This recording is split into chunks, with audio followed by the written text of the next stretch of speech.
umubavu ugukwiye ubwiza bw'izina ryawe roho yanjye igukeneye nshaka kuba uwawe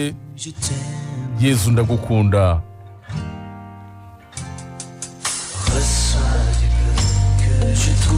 fata duke mbasha kubona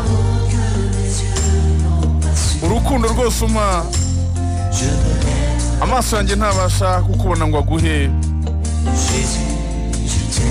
shaka kuba wawe Yezu ndagukunda